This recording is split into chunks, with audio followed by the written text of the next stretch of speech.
What is going on, everybody? My apologies for such a long silence. I am still working out a new format of videos for the channel, and I hope I will be able to release one soon.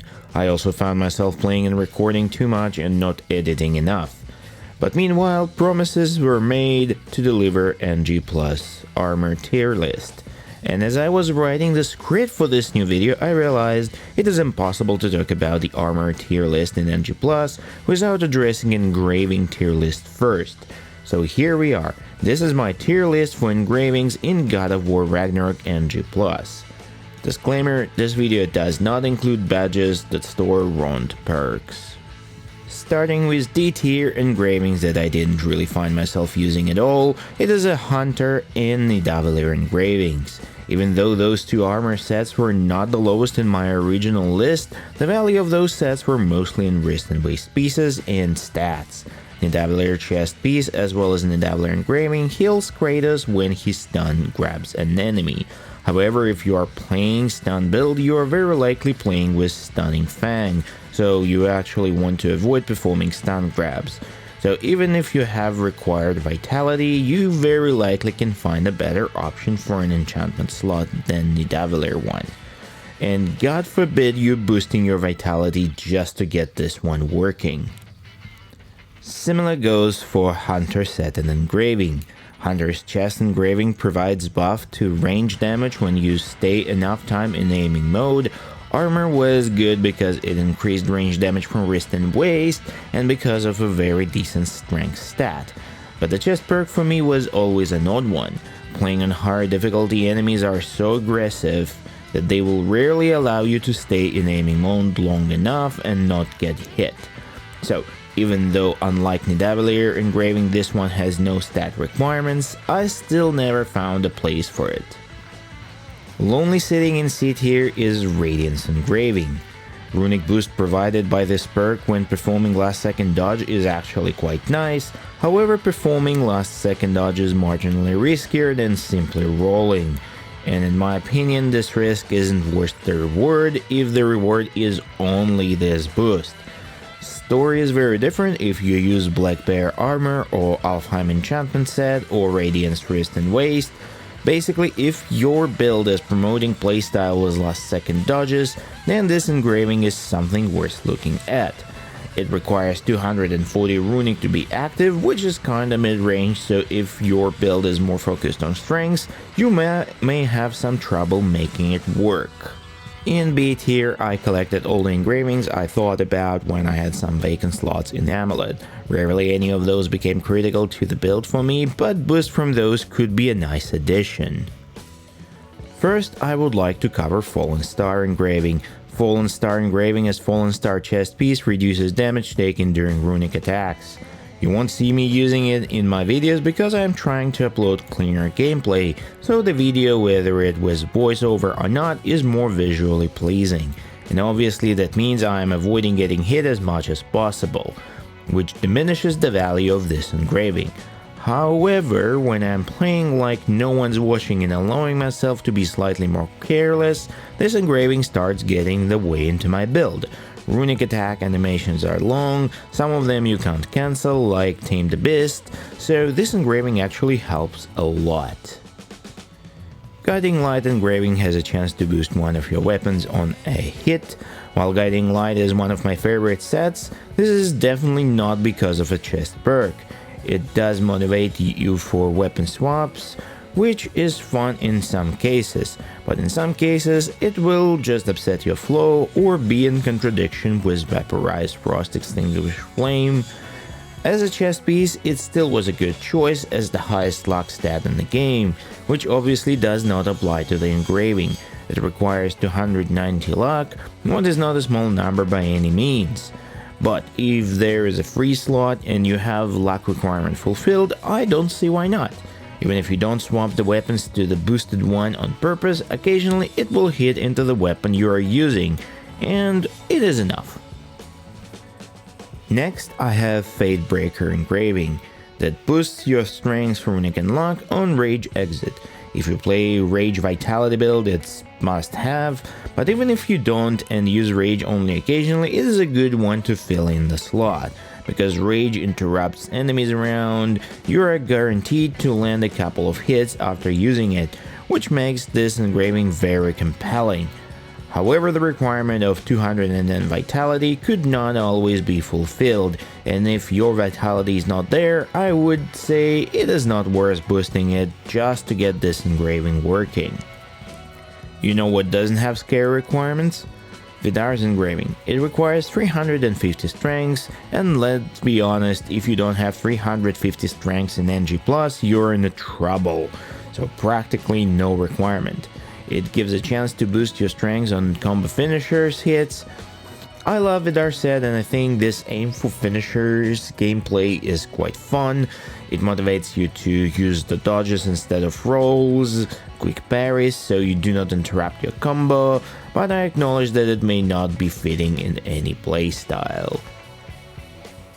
If Vidar's engraving has practically no requirement and Lightning engraving has literally no requirements, it has a chance of boosting your runic on using triangle attacks. This one was really on the edge between A and B, but in the end I went with B for personal preferences, just because I'm not a huge fan of runic attacks. But if you have an empty slot, this could be just the thing for you. You pretty much guaranteed to use the triangles attacks in this game. They are extremely powerful. So yeah, this engraving will just work without much of the changes into your gameplay. In the A tier, I put engravings that are my go-to for filling in the slots. They have fairly low requirements and they will improve your damage no matter what your gameplay is. Fortified Husk engraving gives a chance to deal extra damage with any next attack after block or parry. Chance is moderate, so it is going to proc for quite a bit, even if your luck obtained only from the spear. Damage is quite solid. It requires 510 defense, which is not too high when all your gear is level 10. Basically, I had only a couple of builds where it was not activated. Block and parry are core mechanics, so you will have this thing working no matter your playstyle. And second entry in A tier is Surger's engraving. It boosts your damage when you hit enemies in their attack animation. Hitting enemies in the middle of their animation is a bit of an advanced skill, but if you're playing NG+, I would guess you're not here for the story. It requires 480 strengths, and while it is not ridiculous 350 requirements of Vidar engraving, it is still pretty easy to achieve in level 10 build. Essentially, I never had less than 500 strengths in my NG+ build, so it fitted everywhere. And to the S tier. Perks of those engravings are so powerful that you want to create builds around those, trying to squeeze in as many of those as possible. They are this good. I will name them in no particular order, and everything in S tier is worth investing not only slots but also stats from other gear. Berserker engraving, unlike any other engraving, gives waist perk instead of chest one. I guess chest one could be way too overpowered. Of all other engravings in S tier, it has a moderate requirement of 170 cooldown and gives a chance to create a Soul's Explosion on block, parry, or taking damage. The Soul's Explosion will damage surrounding enemies and restore relic cooldown. Relics are extremely powerful in this game, and having their cooldown reduced can't be overlooked. Not going far from cooldown based engravings, spiritual engraving. This one actually requires 310 cooldown to be active, so you will need to work for this one. But you see, if for instance with Guiding Light set, chest perk was just an addition to the package, chest perk of spiritual set is a package. 15% damage for using runic attack, stacks for every weapon, giving altogether whooping 45%. This is a lot of damage. Now available in just one slot of the amulet. And like now you can combine it with the likes of Berserker Caress and start doing insane damage. Quickly switching to defensive engravings, Stained Burn Engraving provides the best survivability perk in the game, allowing you to heal a very good chunk of HP on every hit after taking solid damage. And on giving it a war difficulty, pretty much any hit deals enough damage to trigger it.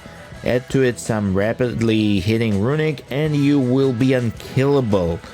It requires 650 defense, which is a stretch even for level 10 build, but is absolutely worth it. You can't really think of any stun or defense build without using this engraving. Dragon's Engraving, probably my favorite one. Boost your strength and defense on every block and parry stacks up to 3 times. This is a very serious boost for both damage and survivability. And the beauty is, you don't really need any adjustment to your playstyle to make this perk work. It just does. It requires 600 strength, what means that you may need to do this tiny bit of an extra push to have this engraving work. But when you see builds with 1000 plus strength, you realize getting 600 is not that much of a deal.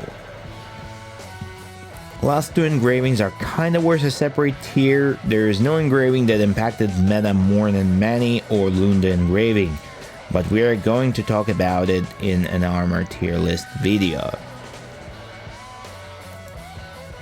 Mani engraving increases Vaporized Frost to extinguish flame damage. Damage boost of this perk is very high. But what is cool about it, it promotes better playstyle, enemy awareness and weapon swapping. All of this now is contained in a single enchantment slot. Requirement of 370 runic is definitely on a higher side, but damn it is powerful and I would highly recommend to get this one into your build if you can. And of course Lunda's engraving. Gives a chance to apply poison to an enemy on block, parry or barehanded attack. Poison is the best status effect in the game. Full stop. When it was in Armour, you kinda needed a full package here, but when it is in engraving, damn, you can do so much with this stuff. Like combine it with Husk and Dragon perks to make your parries and blocks absolutely devastating. This is my personal preference. It requires 400 luck, which is a lot, but it definitely worth it. It's that good. Well, that concludes the engraving tier list and lays the foundation for coming NG Plus Armour tier list. Like, comment, subscribe, all that stuff. Thanks for watching and see you in the next video.